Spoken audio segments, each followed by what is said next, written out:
then how does it manage to create a world as we know it, as we, human being or mental being, experience it? And now he is trying to explain how that could have created the world. The problem, therefore, is one being there is, and one only. And that being becomes. That is to say, flows into movement, flows into activity. Eternal, the flow of the eternal, the world. The flow of the eternal world. Now, this, how does it happen to come into existence? What is the process by which this change is brought about as we notice the world as we notice and the flow from the eternal in the form of the world? Because a finite being as man is, he cannot have that perfect absoluteness in his consciousness to understand how that transformation could have taken place, because the very infinite or eternal has assumed this finiteness, and remaining on the finite he cannot get into the absolute and know the process as to how it could have managed to become the world, or because he is refusing to give up the ground of the finite. And unless the ground of the finite is given up, how can he know the process of an eternal and an infinite? See, the difficulty why man or mind finds it difficult to follow the process of creation is that he firmly plants himself on the finite constitution of mind. He remains firmly fixed on mind, finiteness. And says, now remaining here, I want to understand what must happen to that which is infinite and how that eternal and infinite has managed to flow into this world which I know is imperfect.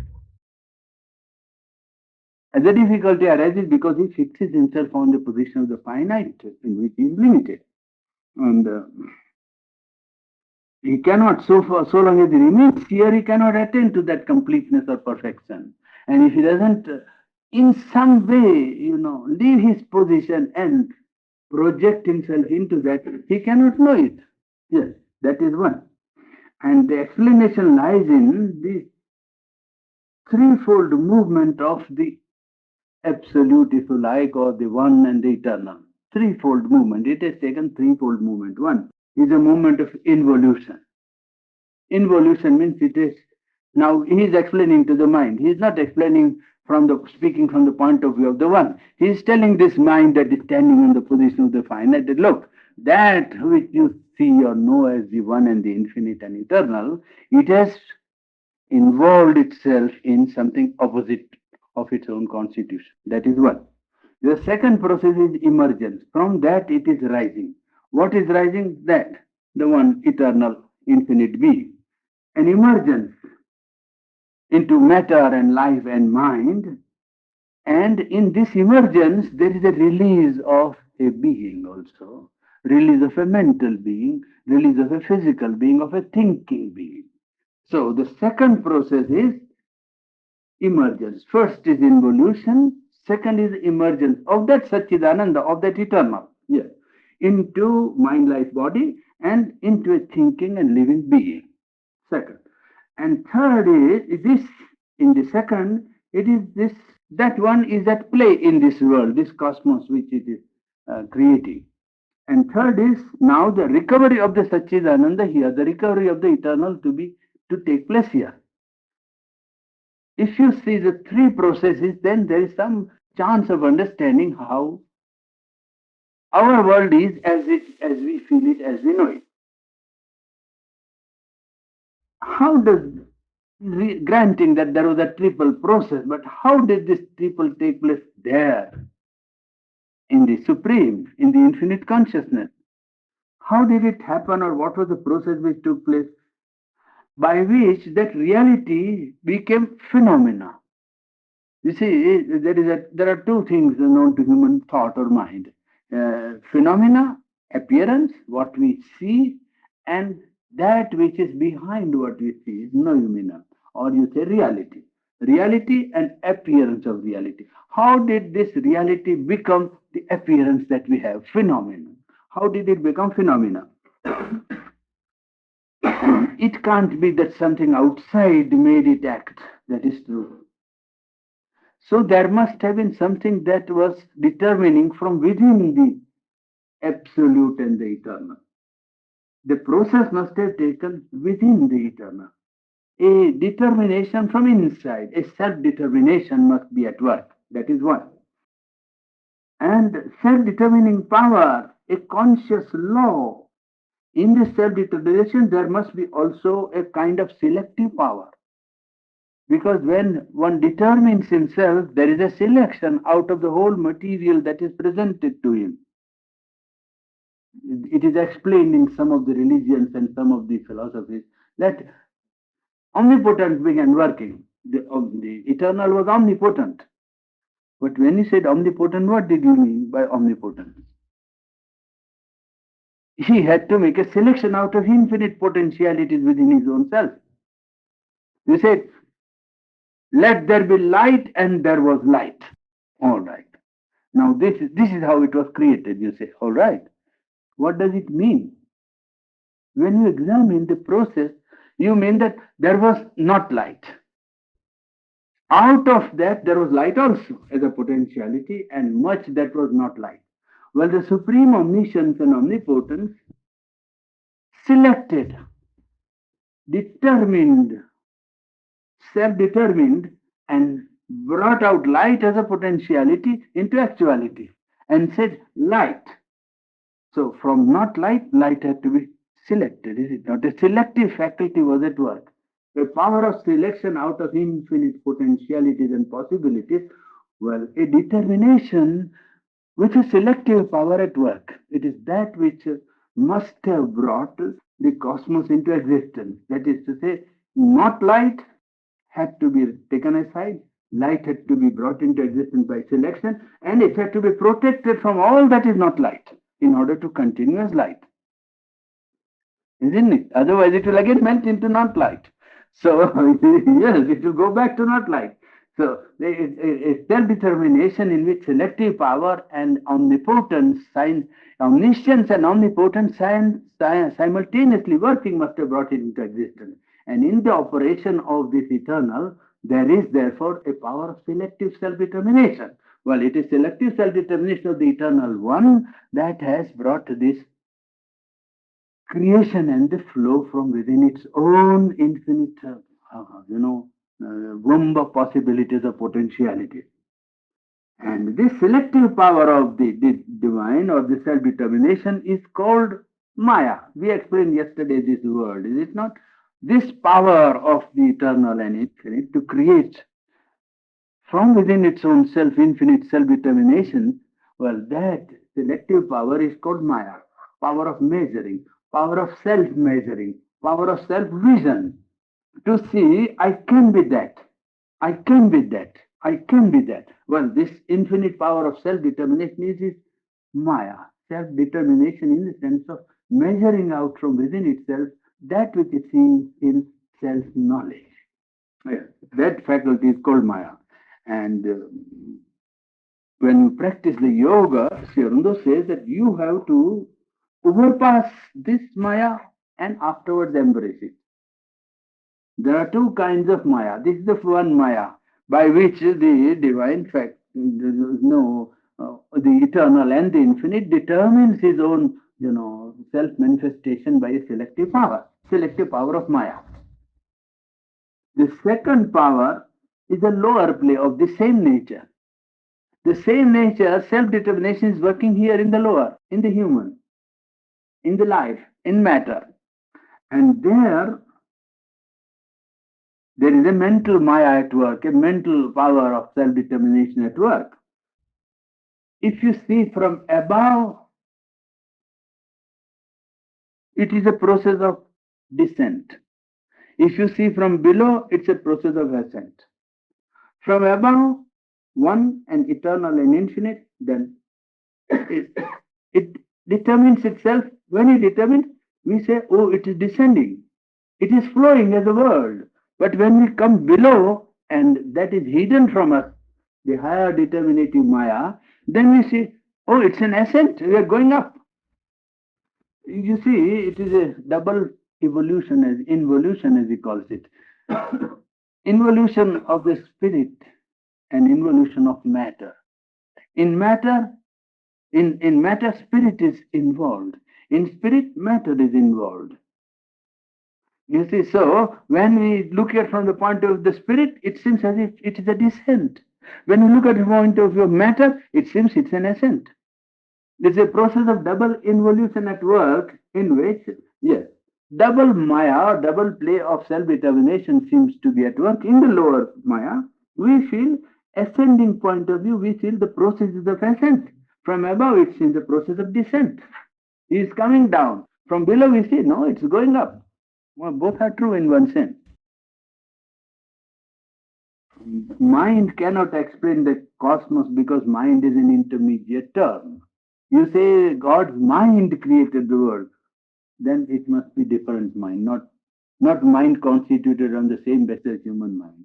Because human mind is an intermediate instrument. It's a passage only. It cannot be creative of this vast process, even if you admit that it is a very vast mind. Somebody will say, no, we don't say vast, infinite mind. Then Chandu says, infinite mind, if you say, then it won't be mind at all. If you say it is infinite mind, then it will cease to be mind. It will become something else than mind. But given the characteristic of mind as known to men, even a cosmic mind will not be able to create the world. It must be something more than mentality in its constitution. Creation is nothing but self-manifestation. There is a one and infinite and eternal. And when you say creation, means manifestation of the self that is there in the one, eternal and infinite. Take a parallel to understand this little more clearly. When a poet creates, what does he create? It is himself, is it not? The poem is a manifestation of that which was in him unmanifest. A potentiality which was unmanifest is made manifest and actualized as a poem, but poem is the poet himself.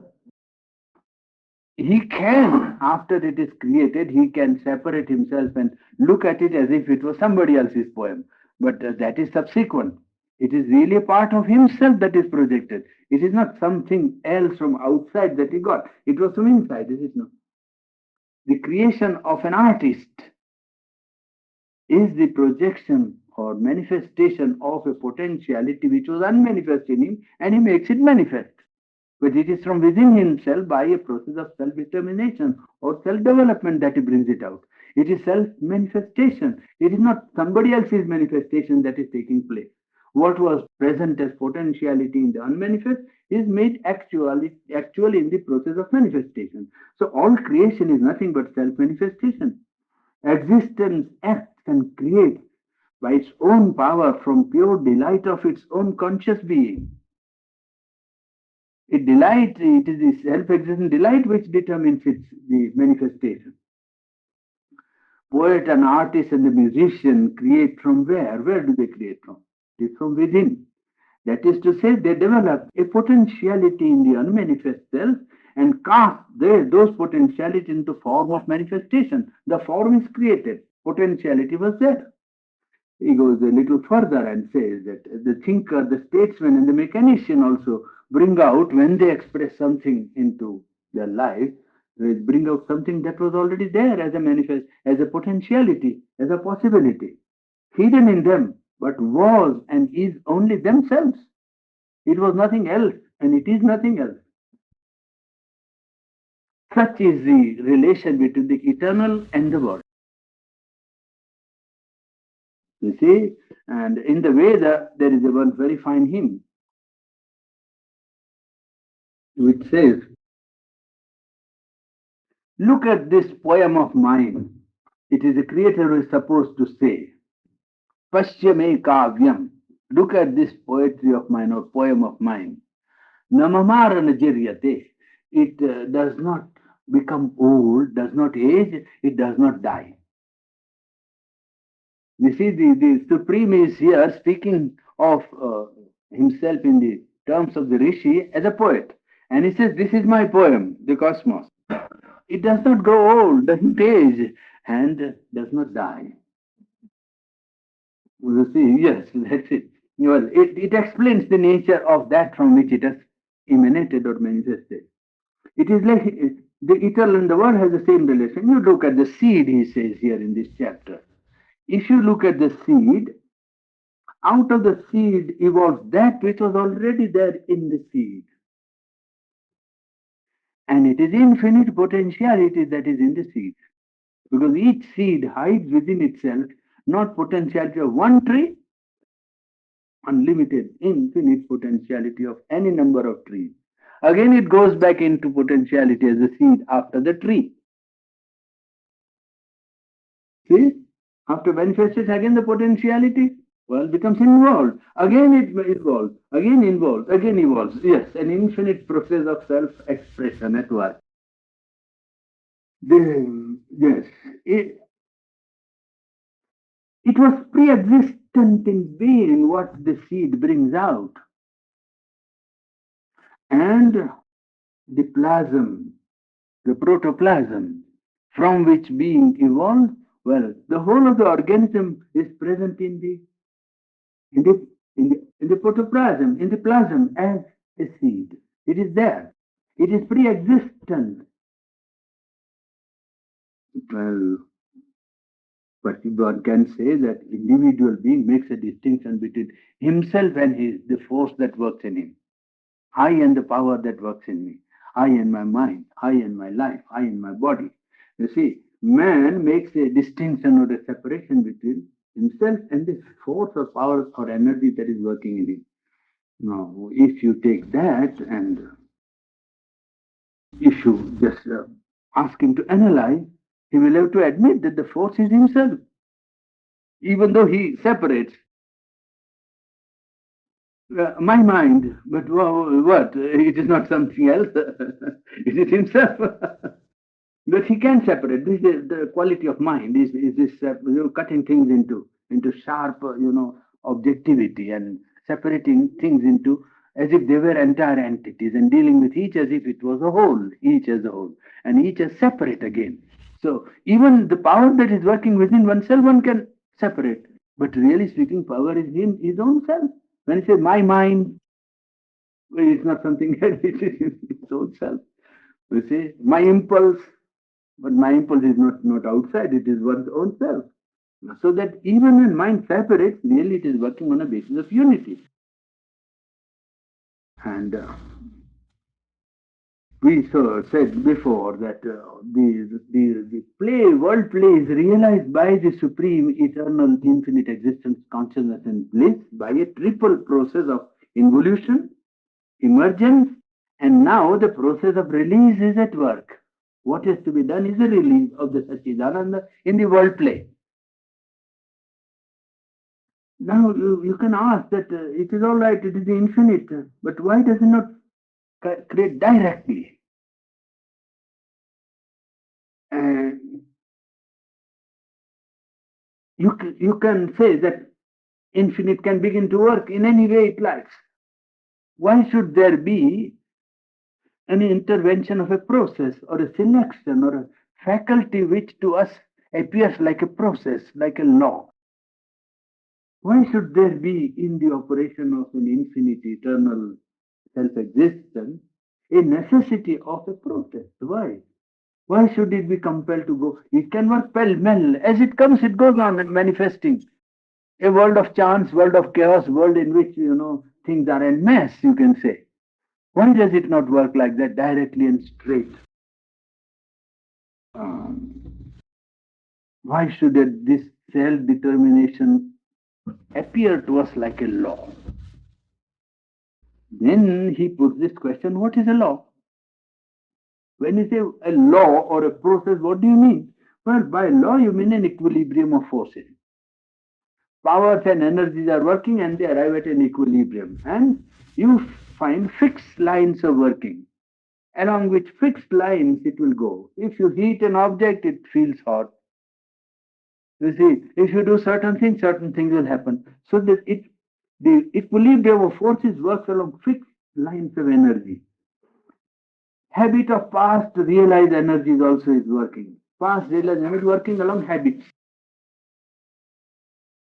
And if you say law is indubitable, unchangeable, immutable, that means to say that the force that is working is not conscious, isn't it? It's only when the force is inconscient that you can say that the law is fixed. Here, the law, the process, if there is any at all, from the infinite consciousness, existence, being, and eternal, then it is a conscious being. That is what we have discussed in chapter 7 or 8. Is it not? A conscious force and energy seems to be at work in the universe.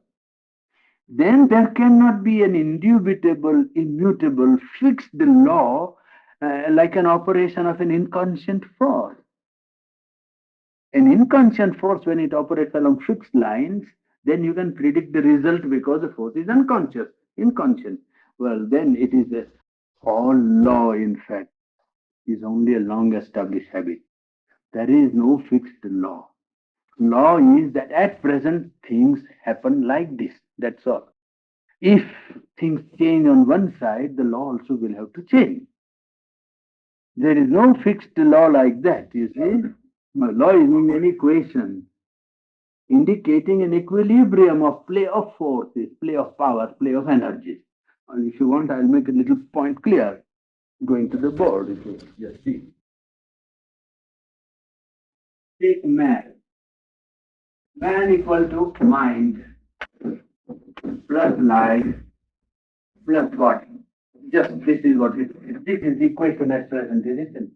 Now, this which says it is fixed. Now, supposing something here changes,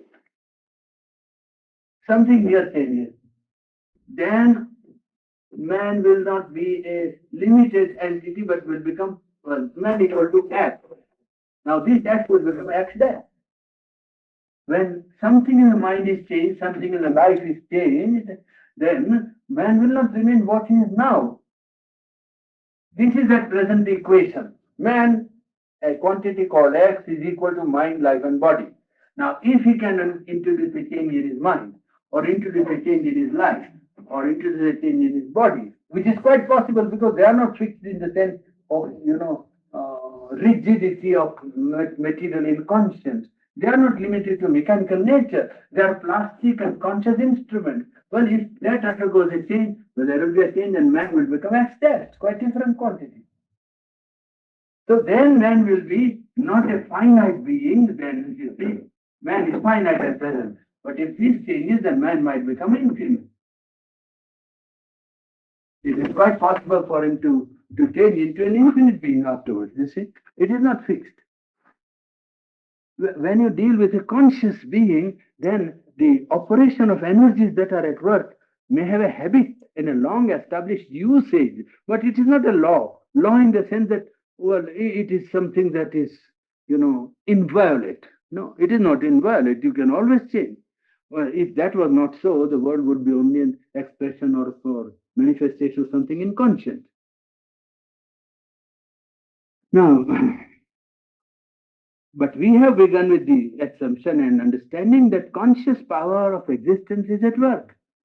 And self-existence then we'll have to then explain this process of selection by consciousness. We'll have to explain it by consciousness, not explain it by an equation which is fixed. A law is there, but a law which is not immutable and mechanical and inconscient. Yes, a process. It must be directed by power of self-consciousness, this process. So, a self-determining power, a self-awareness of the infinite existence to perceive a truth within its own self. First, it must have a perception of a truth within its own self. And like a poet sitting and, trying to feel the coming inspiration of a poem, then he withdraws within himself and sees the poem as something from within his own self. Well, the eternal also looks or sees, the infinite creates, A self-determining power of self-awareness by perception of a truth in his own self, a truth of his own self within his own self. And that has flowed into this manifested creation. What he saw within himself as the truth, well, has now activated itself or materialized itself into what we see. That is what the Upanishad meant when it said, Saparyagat, each Upanishad says, he it is that went abroad within his own self. Not went abroad in the sense that there was something outside where he had to go. In his own infinite consciousness, he saw a vision of his own self, a truth of his own self. And because it was a truth of the eternal, infinite, and conscious power, it was charged with the force of self realization. When a man sits and has a vision of something that he would like to do, you will see that his mental vision is limited in its power of actualizing itself because mind is not omnipotent. He can realize something of what he sees as an ideal or something great he wants to do, some perception of perfection or something that he wants to become. Yes, but mental perception of self of man is not accompanied by adequate power of self-realization. But here, what we are talking of as a conscious power of an infinite existence, there, the self-vision of the infinite as a truth within his own self is not an idle dream. It is not a abstraction of the mind. It's a self-perception of an infinite conscious power. And therefore, it has the power of realizing itself. It is automatically charged with the power of self-manifestation or materialization. It is not the idle thinking of a mind which is a vision of its own self within the mind. No. It is the vision of an infinite conscious being, of a truth of his own self. And because it's the truth of an infinite conscious being, it is charged with the power of materializing, power of throwing itself out into a manifestation which to the mind appears like a world. Why should there be a special power? Why does the infinite, could not directly result himself into this world, and why this process of, a vision of a truth within his own self and then throwing it out into manifestation? Why not any direct action? Because all action from the point of view of the infinite will be the action of the selective power. It cannot be a pell-mell indiscriminate action. Because we have supposed and known that it is an infinite existence, but also a conscious power. And in the consciousness, there is the one faculty or one force of consciousness is knowledge. Second aspect of it is power. That is consciousness. Consciousness is knowledge and power. When you say an infinite conscious being, then it is also self-aware, self-conscious. It has a self-knowledge and also self-power, power to realize that which the self knows as itself. So, as it is charged with this double aspect of consciousness, knowledge, and power, then the selective faculty brings out directly something out of its own self. A selective faculty out of the supreme consciousness and being in which all is all, without barrier. Of separative consciousness is not present, but emerges as a phenomenal being in which all is in each and each is in all for a play of infinite existence with existence, consciousness with consciousness, delight with delight. So when the self-vision in the Supreme has gone forth and Saparyagat, when he has seen the vision of his own self as a truth within his own self, it goes out as a play of all with all, each with all. And in that play, existence within his own self is playing with existence. Consciousness is playing with consciousness. Delight is playing with delight. It is not as it were separation had taken place and the world had come into being. No. A capacity of many based on the one, or multiplicity basing itself on unity, has come into being in the selective power, in the self-determinative power. And there the world that first exists is the truth world. Saparyagat, and then Kavi, Manishi, Paribhu, Swayambhu. These are the words of the Upanishad, and he takes full support from the Vedic, precedent, that Upanishad saying he is like a poet, like the thinker, one that goes around and pervades, self-creator. Swayambhu is self-existent. Yes, he has from times immemorial or sempiternal fixed that which will manifest out of itself by the selective power. From time sempiternal, it has been fixed. So what comes into existence is something pre-existent. What the mind knows or what the seed brings out is that which was already pre-existent somewhere in the vision of the infinite. It was there already before it came out here in a manifested form of in terms of matter. This double play of Maya, well, is necessary to take cognizance of if you want to understand the world from the point of view of an omnipresent reality. If the world is expression of an omnipresent reality, then double aspect of this creative power is to be accepted. That first, the infinite has a vision within his own self of a self-determinative power in which he sees a self-vision of truth within his own self and projects it first within his own self, where there is no division, where the multiplicity exists based on the unity, where the basis of unity is not yet lost. A truth creation is the first projection out of the infinite and the eternal. And then a descent, when it takes place, then the what we call the second Maya, the avidyamaya Maya, the secondary process of self formation is seen in the mental consciousness. When mind comes into play, you get the double Maya. This is the truth. Well, it is concealed here in the lower Maya. In the lower Maya, that truth of self-determination of the infinite Sachidananda is hidden, is concealed from the lower Maya. And because of the mental play, mind plays. And when mind plays, it takes each and persuades itself to accept that each is separate. And then the I accepts that I can be all, but all cannot be myself. I can become ears, that's it. It is this which intervenes the veil. It is this which creates the veil. A separate being he feels himself to be and does not feel himself inseparably one with all existence. Then this Maya would not work.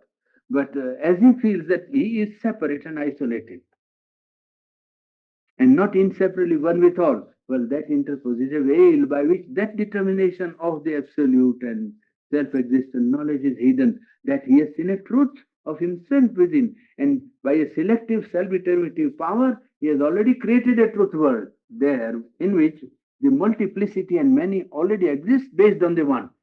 There the unity is not lost and yet the multiplicity exists without division and separation.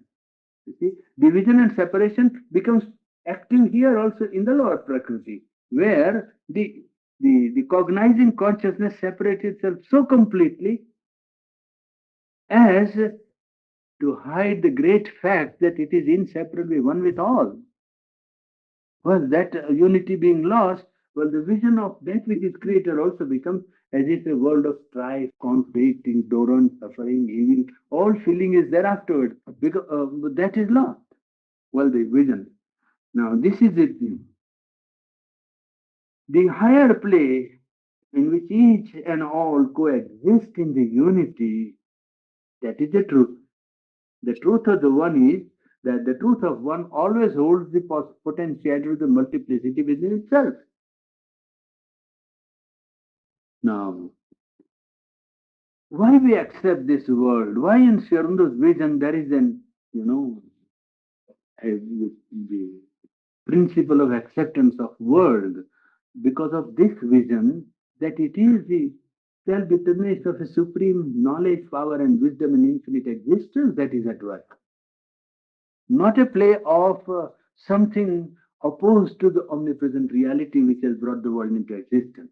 And if the world is the existence or manifestation of omnipresent reality, then we have to accept first the lower play, overcome the lower play, enter the higher play, and go beyond the higher play and bring down the will of the Satchidananda here. Emergence of Satchidananda is the problem, is the solution. If here the Satchidananda emerges, then there will be no ignorance. If here the self-determinative power realizes its own oneness and self-existence, then there will be no disharmony. So to bring about the emergence, double movement is necessary. Acceptance of the lower Maya first, because it is the divine's Maya.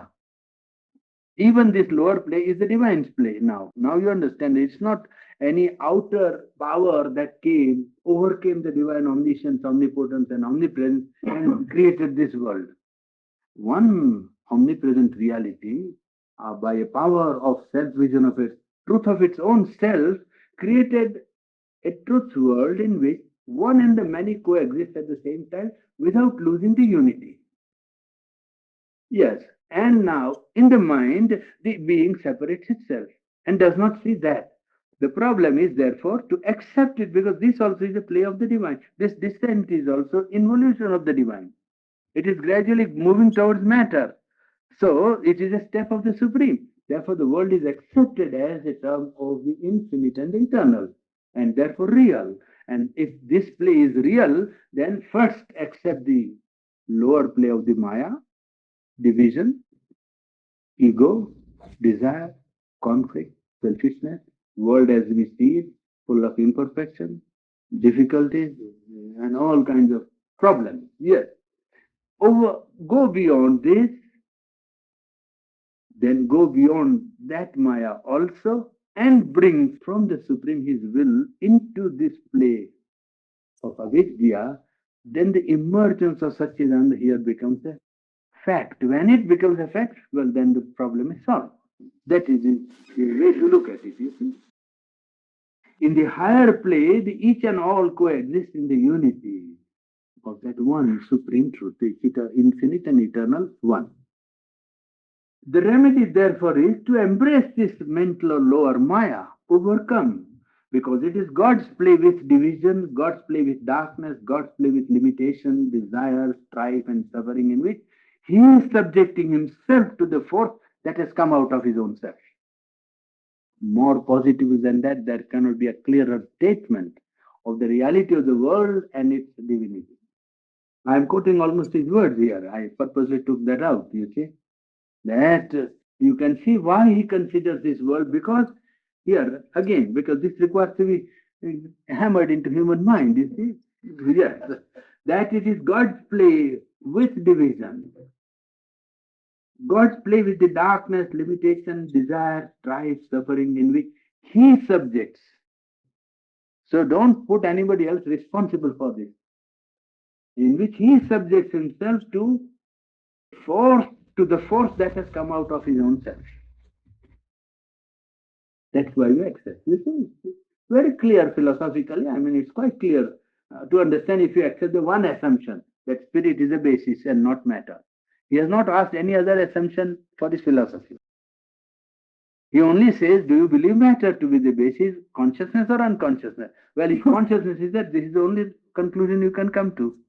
It's not necessary to reduce the world to illusion or non-existence if you grant to the basis of one spirit at the basis. That's all. The other Maya too has to be overpassed. Because if you go into that and say that the projection of it into play of delight also is its own determination. And therefore you have to enter into the play, go beyond it, and again come back into the flow of creation. You have to accept the flow from above and not from below. That's the point. accept the flow of creation from above and not from below. Yeah, then it is also God's play. That also is God's play. Play of the infinities of his existence, play of the splendors of his knowledge, where he emerges out of the hold of his own force and holds his own energies in and fulfills in her what she wanted when she separated from him. So that you have to allow that power to be overpassed and bring the determination here in ignorance to make possible emergence of Satchidananda in the lower truth. We have tried to show that this is not a mental power by which creation is brought into being, because mind is an intermediate state, and it is only meant for souls that are imprisoned in the works of nature that mind is useful and necessary and indispensable. And in this very mental consciousness, we can feel that as a solution, the Satchidananda has to emerge. And mind is only one of the instruments of Satchidananda in the descent of the truth from above, and it is one of its instrument or a passage or a step in his ascent from below. From below the ascent, mind is used as a step. From above, it is used as an intermediary for descent. You see, as a step of coming down. Well, creative power therefore cannot be mind but a real idea. Real idea in the sense of a self-vision of the supreme consciousness throwing itself out into mutable forms of its own, well, you can say, imperishable, immutable substance. And this comes to the mind also, that there is a truth, there is a reality. And when mind, in its limitation, wants to expand, to progress, what it does is to feel the call of truth, feel the seeking for a reality or an ideal, imperfection being given, perfection is seen, perfection is vision, and an attraction of perfection always operates. It becomes an aspiration. It is that which is calling, really speaking, the real idea, the reality that is at work. To the mind, it becomes truth. I want to know what is right. Yes, it becomes an ideal, imperfection actual, perfection possible in the ideal. And there is a move from the actual imperfection to the realization of an ideal which is perfection. If ideal is reached or an attempt in reaching the ideal, one is always transcending, reaching the transcendent. So that the tension, the pull is already there of the real idea that is creative of the cosmos. The pull is already there even when the veil is intervened. Behind the veil and below, so to say, the tension of that one is working all the same, creating here, seeking for truth, seeking for an ideal, trying to make life attain some kind of perfection from imperfection. The real is behind all that is, and it is seen in the mental consciousness as an aspiration, an ideal for perfection, a concealed harmony being sought, and a transcendence being attempted. Well, infinite consciousness must therefore become an infinite faculty of knowledge to create this world. Therefore, it is omniscience and omnipotence that is at work in the cosmos. An infinite power of knowledge and infinite power of action is omniscience and omnipotence. It is not mental omnipotence because mind is not omnipotent. Mind is weak in that sense. Then the world can be created by an infinite consciousness becoming or acquiring or acting upon an infinite faculty of self-knowledge. Mind is not that because mind is not knowledge. Mind is not even an instrument of omniscience. Mind is something that is seeking knowledge. Well, mind finds the truth sometimes but does not possess it. Mind is not an instrument that knows, but mind is an instrument that tries to know.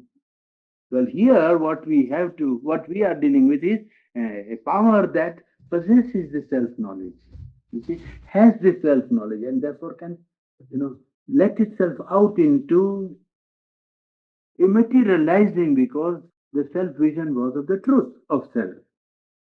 Mind is only a reflective mirror which receives impressions or presentations of something that already exists. Mind is not creating anything. Even when mind succeeds in knowing something, it is acting as a receptive mirror. And what it knows is something that was there. It is brought into its ken, that's all. When you find out a law of gravitation or find out atom fissioning, but it was there already when mind did not know it.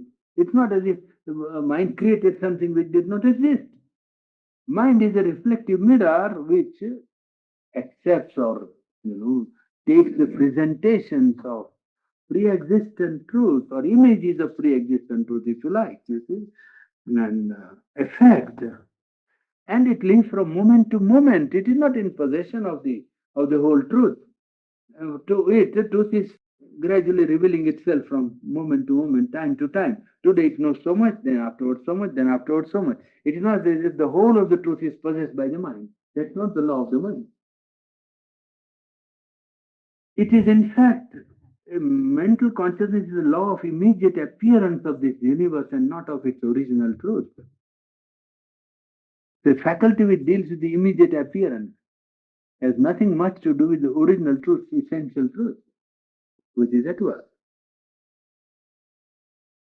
And we feel all the time that what seems to be at work is something more than mind, something more than life, and more than matter. All the time, seems to be as if the whole thing was englobed by something more than mind and life and matter, which we see or perceive with our senses and mind. This whole world, therefore, seems to express a truth which is already seen somewhere above in the higher Maya. In the higher creative faculty of the real idea, it already pre-exists. Forcing truth and obeys a predetermined will realizes an original formative self-vision of the Supreme. Universe is a growing image of a divine creation. There comes the difficulty. One speech by somebody from somewhere. Everything is already there. Nothing that you can experience is not existent. That's quite true. And yet, in our can of experience, many new things come into existence. Motor car did not exist some time back, and now it exists. Now, in one sense, potentiality of motor car was always there. Is it not? You understand? So I am trying to give answer to those people and those people who try in season and out of season that it is already there. Already there. One lecture I read some days back, from somebody. It is already there. Yes, it is already there in seed, in potentiality, in possibility. The whole problem of creation of the world is to actualize it, to realize it, to make it active, to embody it, to put it in terms of matter. That is the whole problem, is it not? Supreme Satchidananda is all the time, everywhere, all the time, for all eternity. Whole problem is to make it emerge. By saying it is all the time there, we solve nothing. Problem is how to, yes, make it flow in time movement, because it is not a fixed picture of the world. It's a growing image, remember. World is not a fixed image of God. This is a subtle distinction, but very important for yogic life. For those who want to be religious minded and believe in something, that is all right, very good. All the time God is there and we are there, and we try to worship Him or give Him, praise, or give Him some sort of, allegiance or some devotion and say this is very nice and so on. But if you meant to tackle the problem seriously and say that no, well, the divine must become dynamic in life. Then the problem is not that all the time divine is not there. That is the whole thing for man. Divine is all the time there, that we know. Nothing to be said about it, is it not? It is axiomatic almost that without the divine, the world wouldn't exist. Nothing would exist but for the divine. So that is all right. And it's all the time there. What is all the time there? Ignorance is all the time there, probably. Mind is all the time there playing. And behind it, you can say, oh, yes, divine is playing through the mind also. Are you conscious of the divine? Do you know the divine that is playing? Then it is all right. But merely a mental statement like a, a platitude that all the time politicians are having the habit of giving platitude. World peace, everybody, we are at peace, we don't want to fight with anybody, this, that. They were all the time talking that. It's all talk. It's good. That's all. But it means nothing. Because they have their own purpose and aim. Well, just the same human being is doing with this great truth. Oh, everything is all the time there. So what? It is not a fixed image. World and man and individual and collectivity and cosmos and universe is a growing image of a divine reality. Well, in that case, if it is a growing image of a divine creation, then it will bring into manifestation on earth and on in the earth consciousness the elements that have not yet been there but are potential. Yes, potentiality of the divine is in each man. That is what is meant by saying that the Lord is hidden in the heart of every being and all beings. How to bring it out into manifestation is the problem. No use saying all is there all the time.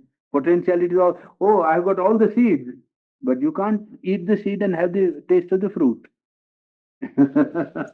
You see, you can't do anything with the seed. You must bring it out into expression. You see, yes. Universe is a growing image of a divine creation.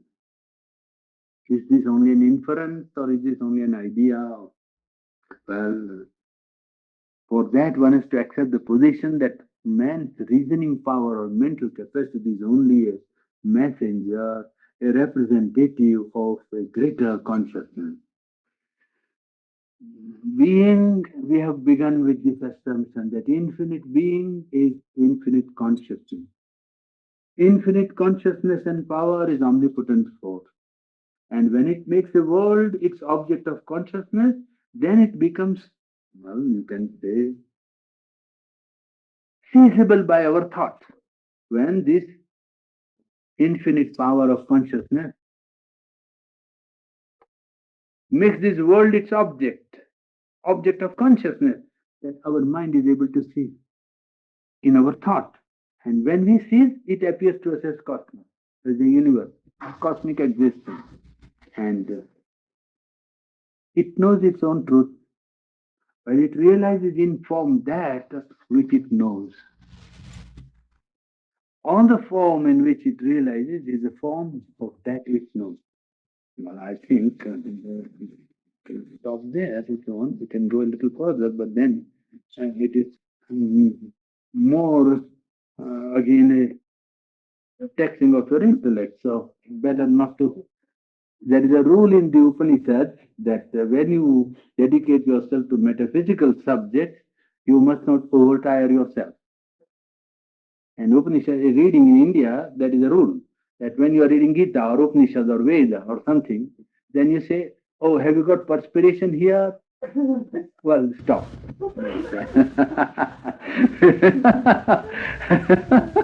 They give an indication. You see, when you are perspired, stop.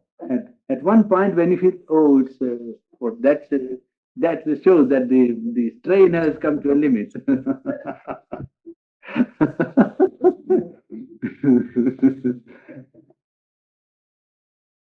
Mind that you are straining, you see.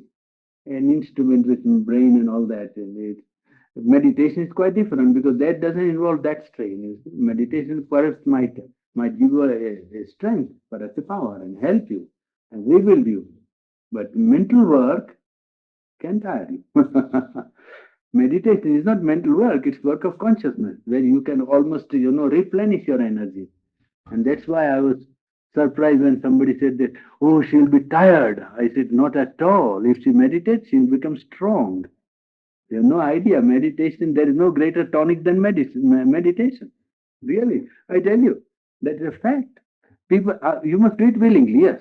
No compulsion. And no, oh, I must do because it's routine. No, then nothing will do. But if you feel, I must meditate, there is no greater tonic than that. You can take my word for it. Because it is contact with some higher consciousness. You are always in contact, and the vibration of that always sets your whole organism into order. Always. There's no question about it. I mean, it's the ABC of spiritual life. Anybody who has lived a little yogic life knows it like that. It's well known truth. That from the fact that this gentleman, how many things he has written remaining in one house and one room. From where did he get this energy? I mean, this is physical output. Now, look, forget that he has a divine consciousness. Whatever consciousness he had, the output that he has put is sufficient to fill one or two cupboards. And he remained in one room for 40 years. Now, how did he manage to get the energy? Isn't it? This is a problem. So, he must have got it from somewhere. No, meditation means a opening to a spiritual power or a spiritual consciousness or a truth. Always, replenishes your energies of mind, life, and body. Unless you have ambition in your sadhana, in your spiritual life, and you want to become great suddenly or become very powerful, then you may have reaction. But if you only do it for the sake of the divine and want the truth and want to open yourself to light and want your life to be guided by some higher consciousness or a divine power, there is never any question of risking your health or anything. It's absolutely certain that there is no question of health at all, unless you have a, what you call hereditary something, which is a different on the body plane of body.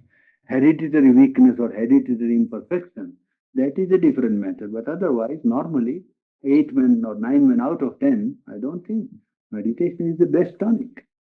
If willingly done and done with sincerity, without ambition and ego motive, because in meditation and yoga also there are many people who go in with an egoistic motive. It's a very well-known thing for those who know what is yoga. You don't know yet how to meditate. Is there still a good effect if one's aspiration is sincere? Yes, we have dealt with it yesterday evening in one sense that you feel life's imperfection or inadequacy of what life can give, career or desire or property or money or name or place in public and so on. These are the things that make a man progress from inertia to a better condition, to progress in his inner life, partly also with the outer life. But when all that has been seen, either before experience or after experience, you can see it before experiencing if you are, inclined to see the world and life. Then when life is seen as something in which you can't fulfill your inmost, yearning, then you take to inner life. And then you decide to make that as your main plank or main first priority of it. And then that impulse or that will or aspiration becomes a fixed part of your inner being, that all the time you are aspiring. Aspiring for the truth, aspiring for the light, aspiring for the guidance of the power that is at work. And in this yoga, the great advantage is that you can immediately put yourself in contact because, well, that power has been canalized into operation in Sherundo, Mother, and the people who practice that yoga, so it has become active. And reliance on that power is one of the great things because reliance on ourselves as aspirants, as people who can reject and people who can surrender. That's for the human area. The rest of it, the power has to do. And one has to open it. That's all. The process is opening. It is like keeping a door open. You see, if you are expecting somebody, what you do is you keep your door open and be in an expectant mood, almost of a receptive mood. That so and so is coming, is it not? Right? When you open the window or door and be on the watch and say, oh, you see, just like that, a receptive mood in which the consciousness is willing to have something which is not of this earth or not of intellect or mind, but something which is managing this world. You want to put yourself in contact with it. Well, it begins to work. In that receptive mood, it is able to come and influence. That influence, if you are well open and conscious, you will notice. Many things might happen which you may not notice because the power works out, things in you even when you are not conscious. You have a tendency and you think, oh, I will have to work 10 years before it goes. But when you open to this power, perhaps after 1 or 2 months, you find that it is not strong. Now it is gone. You wanted certain thing at certain stage of your life and very much wanted it. When you open to this power, if it is in keeping with your growth, well, it is all right. If it is not in keeping with your growth, it will get out of your consciousness. Somehow you will think, oh, it's not worth doing. You don't know how it has come. See, that is how it works out. It can show you, if you are conscious, why it is not worth your pursuing it. But even if you are not conscious, it can throw it out by creating a condition in you in which you yourself will say, well, I don't want. Sure. At one stage, a man says, I want money. Or at one says, I want power. Or at one stage, a man says, I want this. But those things might be thrown out of his consciousness simply by working out of this consciousness. It can, put around protecting wall so that those things will not enter, first of all. And those that are entered will go out of the heat and light which it throws on the consciousness. It's very tangible, you see. If one knows it and is conscious, then you will see that the power is very concrete and the presence can be felt. This is also a process, though, isn't it, Purani? I'm thinking in my own experience, and I think that I did tell you, there was a time when things, the meditation came for me. Yes, I got yes. meditation. Now, I don't have that now. I've lost that. Yes. And I don't know whether it's through the different imperfections that had to be worked out and have clouded over. Yes, yes. That is because of nature. You see, nature is to be tackled. This nature, which is divine's own acceptance of his own imperfection, you understand? Yes, that has to be worked out. That's why one is thrown into it. Again, to seek the divine help there and to throw it out again. So that's, nothing to regret. No, not at all. No, it is a condition for us necessary for growth. That is really growth. It's very much like an athlete. An athlete can't overtrain and go. Actually, cannot perform his athletic feat as well because he's overtrained. Sometimes he has to stop training for a while to get back to his right condition. No, generally what happens is in the yoga that a vision of what is possible is given in advance to the sadhak when he is very sincere and earnest and intense in his aspiration. Vision of something very great and perfect, knowledge or possibility of perfection and so on. He knows it. Afterwards, he cannot forget. The whole world may argue against it. He cannot accept the world's argument. He knows it is there. Then it is glided over. Because the road to it is worked out by eliminating from his own nature the forces and the powers of ignorance that are intervening between him and the realization of the vision. When he has worked it out, the vision will be all the time there afterwards. He will be living in that. He will be living in that truth. He will not be, afterwards, he will not living in the cloud. No. But the cloudy condition is intervened to eliminate the imperfection of nature, because this is a yoga in which nature you have to accept. And the ignorance of nature has to be eliminated by the help of the divine and by a sincere aspiration. This is a very important item which does not obtain with that strength in any other yoga. That you can and you must bring the help of the divine in transforming or changing the ignorance of nature. And so all actions have to be, offered to the divine for its decision and change. And all tendencies have to ultimately undergo change. Then the vision becomes permanent and man rises into the emergence of the new truth becomes permanent. What is required is a permanent station in the higher consciousness. What is required now is not an occasional glimpse. What is required is a permanent station in the higher consciousness, either deep inside or high above. And you remain permanently in that consciousness, throwing out from physical nature, vital nature, mental nature, all those tendencies which even the remnants of which are still remaining. You work out consciously from there. Because then it ceases to be your nature. You see, it is not your nature afterwards. It is a universal nature given to you for working out. It is as it were a problem of all was given to you at a certain point to be solved by you. It's not my or your or anybody's defect or imperfection. It is universal imperfection, and you have to throw it out at your point of manifestation or existence or life, because there it is still there, and you are eliminating it there, so that from other points of life also it may be eliminated. One just has to accept this, one just has to accept this, that there's the process, Yes, and at the same time continue to. you continue to eliminate it. Yes. Yes. Not accept it as a divine dispensation, but accept it as an exercise and work. Accept as a problem given for solution.